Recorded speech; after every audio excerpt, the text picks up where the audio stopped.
ఆ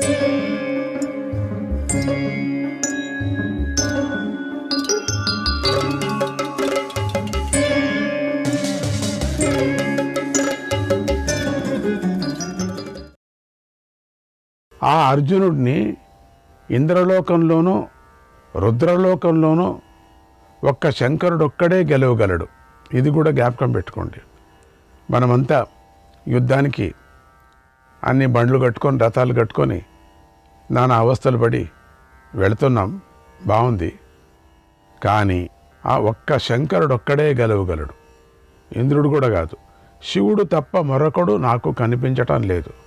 మన దగ్గర ఏమైనా శివుడు ఉంటే చెప్పండి, ఫోన్ చేస్తాం, వస్తాడేమో. లేక మన పరివారంలో శివుడు ఎక్కడ ఎతకండి కావాలంటే శివుడు ఉన్నాడని. కనుక యుద్ధంలో అర్జునుడిని ఓడించడం ఎవరి వల్ల కాదు. మనమంతా ఓడిపోయి కంగు తిని అందరూ రావాలి, మన్ను తిని. అతన్ని గెలవటం కూడా అసాధ్యం. ఇది లేనిపోయింది ఎంత ఎందుకు పెట్టుకున్నారు మీరు? పోనీ మనకు శివుడు ఉంటే మన తట్టు సరే, అసలు శివుడు అర్జునుడి తట్టే ఉన్నాడు. ఇప్పుడు నా రథం, నా గుర్రాలు అర్జునుడి వద్ద ఉన్నాయి, అది వేరే. ఇప్పుడు తీసుకువెళ్ళింది ఏది? నా గుర్రాలే, నా రథమే తీసుకువెళ్ళాడు, ఇంకెవరిది కాదు. నా చెల్లెల్ని తీసుకువెళ్ళారు. మీకంతా ఏమిటి, ఇది ఎందుకు నాకు అర్థం కాలే. అతడు సారథ్యాన్ని సమర్థవంతంగా నడిపిస్తాడు. అతను యుద్ధం చేసేది కాక నడుపుతాడు కూడా. అటువంటి సామర్థ్యం వాడికి ఉన్నది. యుద్ధంలో తానే నడుపుతూ యుద్ధం చేస్తాడు. మన చేత దద్దమ్మలు మన చేత ఏమవుతుంది? నేను నా అభిప్రాయం చెప్తాను అంతే. కావాలంటే బయలుదేరదాం, దానికేం లేదు. బయలుదేరండి, అందరూ కప్పులు కట్టుకొని బయలుదేరండి. అర్జునుడికి సాటి అయిన వాడు ఎవడన్నా ఉన్నాడా ఎక్కడ? పోనీ చూపిస్తారా? చూపించండి. ఎవరైనా ఒక్కరిని ఎంచండి పోనీ. కనుక మీరు శాంతించండి, త్వరగా అతడి వద్దకు వెళ్ళండి. అతన్ని శాంతింపజేసి సంతోషాన్ని కలిగించి ఇక్కడికి తీసుకొని రండి, ఇది నా ఆజ్ఞ అనే విధంగా చూడండి. ఇదే నా అభిప్రాయం. యుద్ధానికి బయలుదేరిన వాళ్ళంతా చేంజ్ చేసేసాడు కృష్ణుడు. తీసుకువెళ్ళిన వాడు నిజంగా వాపసు పంపిస్తాడా?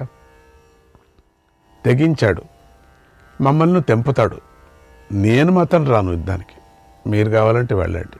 నా మాట విని మీరంతా వెళ్ళి శాంతింపజేయండి అర్జున్ని, ఇక్కడికి తీసుకొని రండి. ఇలా చెయ్యటమే నాకిష్టం అబ్బా. మళ్ళీ చెప్తున్నా, నాకిష్టం అబ్బా. మీకు ఇష్టం లేకపోతే మీ ఇష్టం, నేను వెళతాను. ఒకవేళ అర్జునుడు మనతో పోరాడి మనల్ని జయించి మన కన్యతో అతడి నగరానికి వెళ్ళి ఉంటే పోని మన కీర్తి అంతా నాశనం అయిపోయేది కదా. ఒకవేళ అట్లా ఏమైనా చేస్తే మీరంతా వెళ్ళి యుద్ధానికి పడతానంటున్నారు, పడండి, సంతోషం.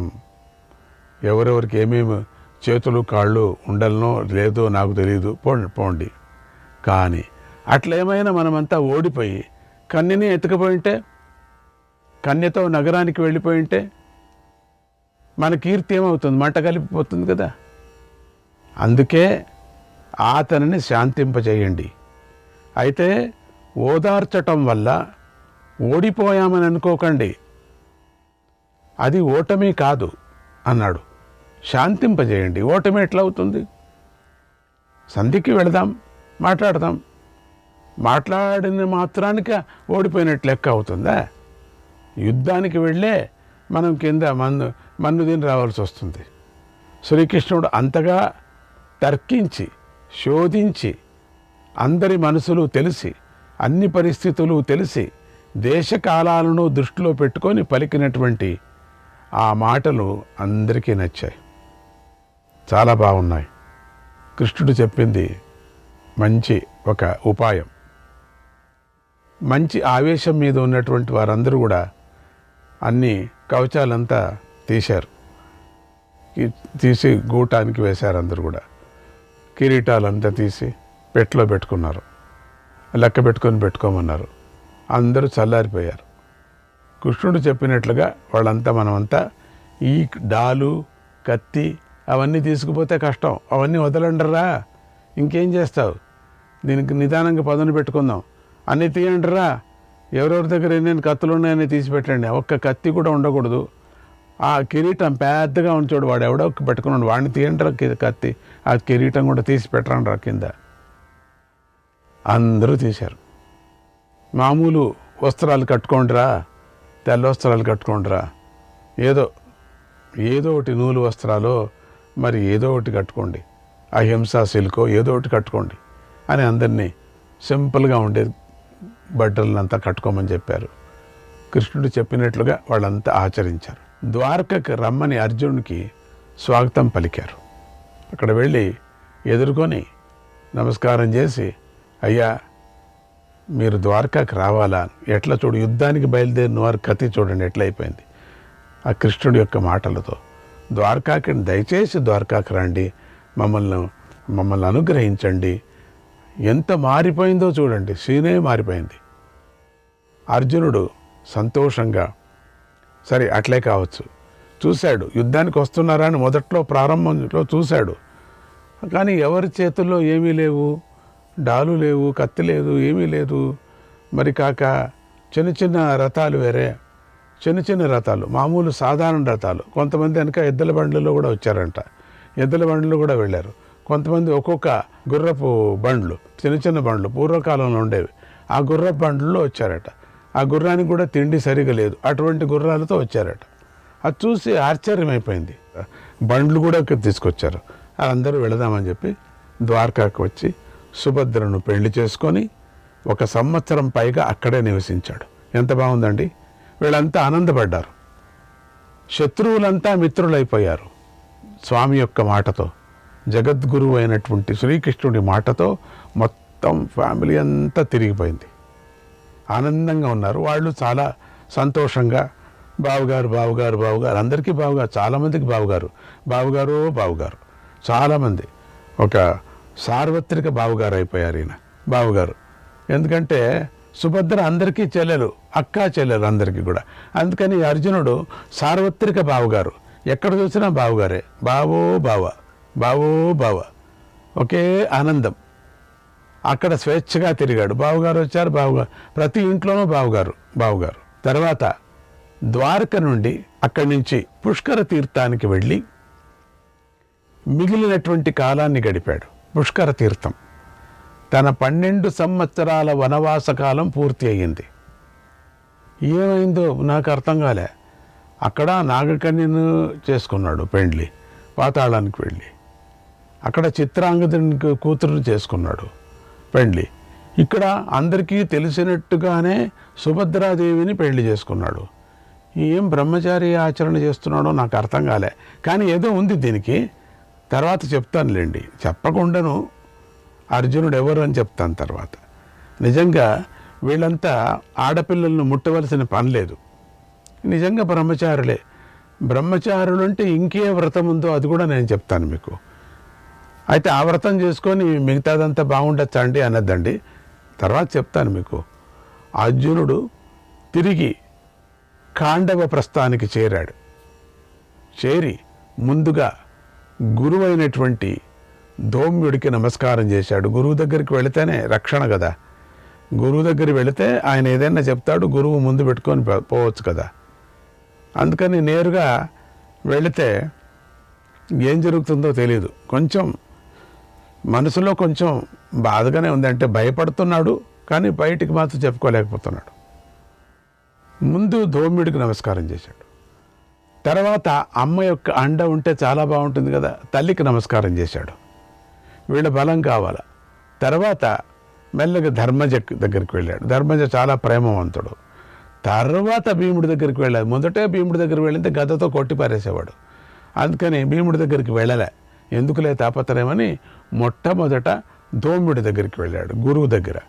గురువుని ముందు పెట్టుకొని వెళితే అమ్మ ఏమనలేకపోయింది. అమ్మను గురువుని ఇద్దరినీ ముందు పెట్టుకొని వెళితే ధర్మరాజు ఏమనలేకపోయింది. ధర్మరాజును వీళ్ళందరినీ ముందు పెట్టుకొని భీముడు తోక ముడుచుకున్నాడు, ఊరికి ఉండిపోయాడు. నమస్కారం చేశాడు భీముడికి కూడా.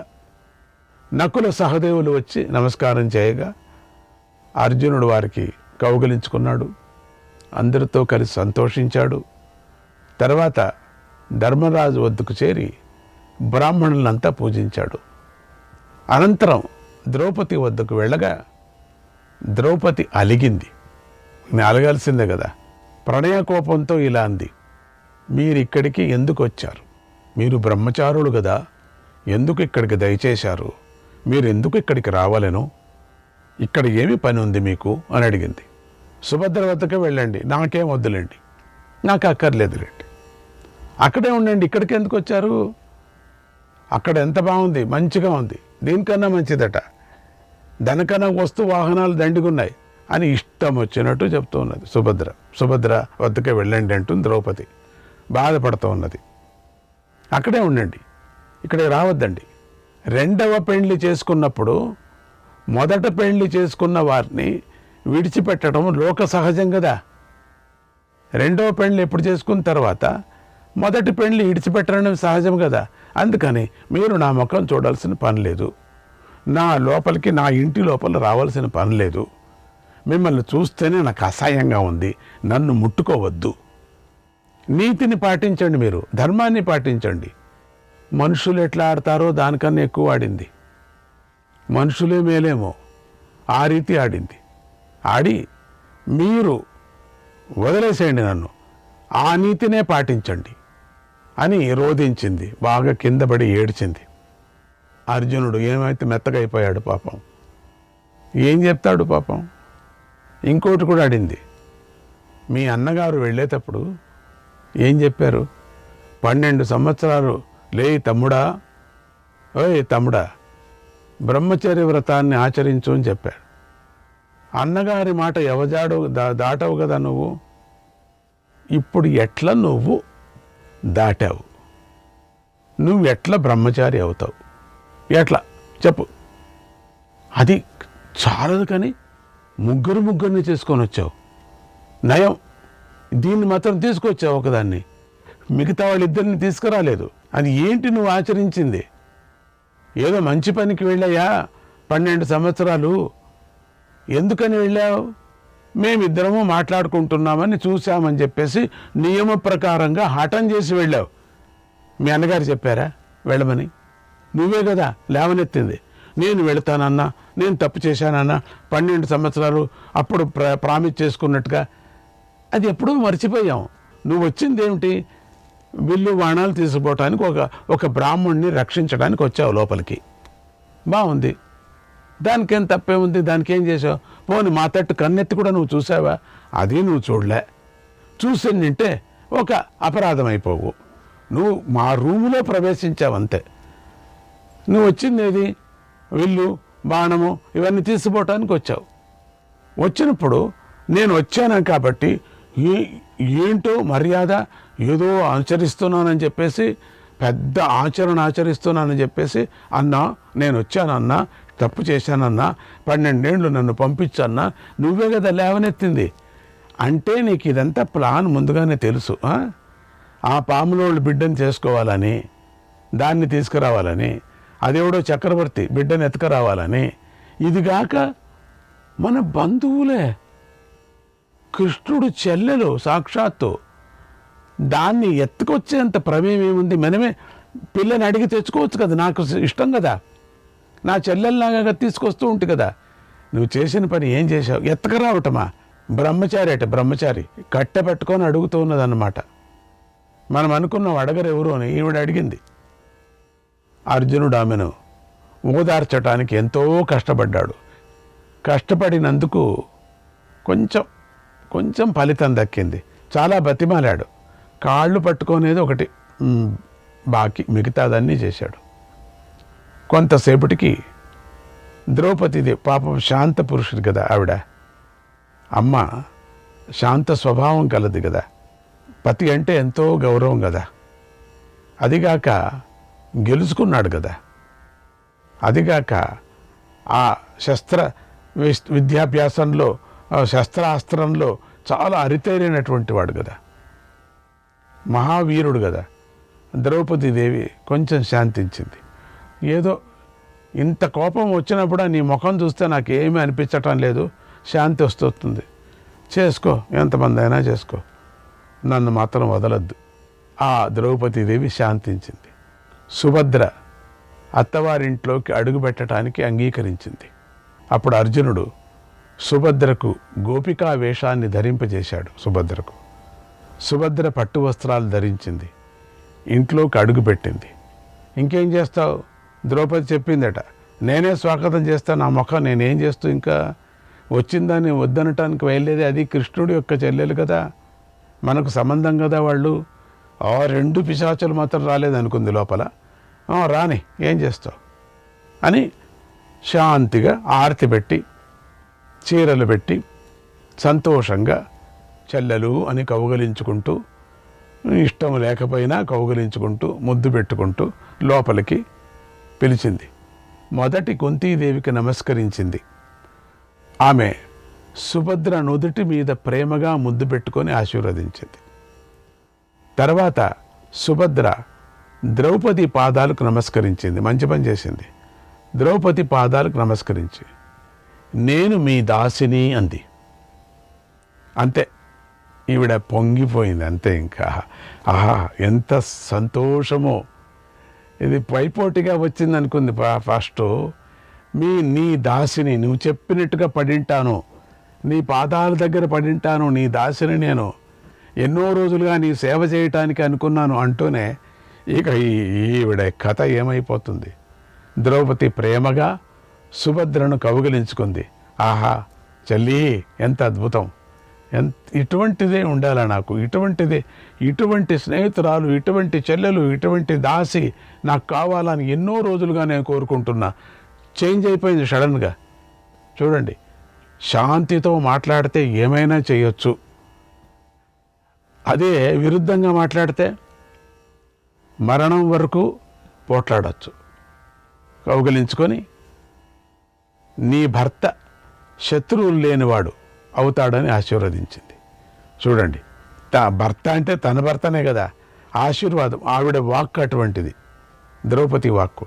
నీ భర్త శత్రువులు లేనివాడిగా అవుతాడు అని ఆశీర్వదించింది. తథాస్తు, దేవతలు తథాస్తు పలికారు. భర్త అంటే అర్జునుడే కదా, తన భర్తనే. ఆవిడ అట్లా చెప్పలేదు, నా భర్త అయినవాడు నీ భర్తకు శత్రువులే అని అనలేదే. మన మనుషులైతే అనేవాళ్ళేమో. అందుకు సుభద్ర ఎంతో సంతోషించింది. అదే కావాలి కదా, మీ ఆశీర్వాదం ఫలించాలి. తథాస్తు దేవతలు పలికారు. తర్వాత పాండవులు, కుంతీదేవి ఎంతో ఆనందించారు. పాండవులంతా కుంతీదేవి అని అందరూ ఒక చోట కూర్చొని అందరూ కబుర్లు చెప్పుకుంటూ ఏమేమి జరిగింది, అర్జునుడు చెప్పుకొచ్చాడు తన కబుర్లంతా, ఎట్లా జరిగింది, కృష్ణుడితో ఏ విధంగా మాట్లాడుకున్నాను, అది ఈవిడని ఎత్తకరావటం ఏదైంది, కొనాకు వాళ్ళంతా వచ్చి నన్ను పిలుచుకుపోయారు, సంతోషం. రాత్రి ఎత్తుకొచ్చింటే కష్టం, పగలిపూట ఎత్తుకొచ్చావు, మంచి పని చేశావు. అటు ద్వారకలో ఉన్నటువంటి శ్రీకృష్ణుడు అర్జునుడు ఇంద్రప్రస్థానికి చేరాడని విని బలరాముడు మొదలైనటువంటి యాదవ వీరులతో కలిసి ఇంద్రప్రస్థానికి వచ్చాడు. వాళ్ళు చేరారు, సుఖంగా చేరారని తెలుసుకున్నాడు. సుఖంగా చేరి అక్కడ ఏది గొడవలు కాలేదని అది కూడా తెలుసుకున్నాడు. గొడవలు అవుతాయి అనుకున్నాడు కాస్త, ఎందుకంటే ద్రౌపదితో ఏదైనా కావచ్చేమో అనుకున్నాడు. అంతే, పాండవులతో ఏం కాకపోవచ్చు. అదిగాక ఇంకోటి బ్రహ్మచారిగా వస్తానని చెప్పిండ, దాన్ని గురించి ఏదైనా లేవనెత్తుతారేమో, ఆ కేసు లేవనెత్తలే. శ్రీకృష్ణాయ పరమాత్మనే నమః.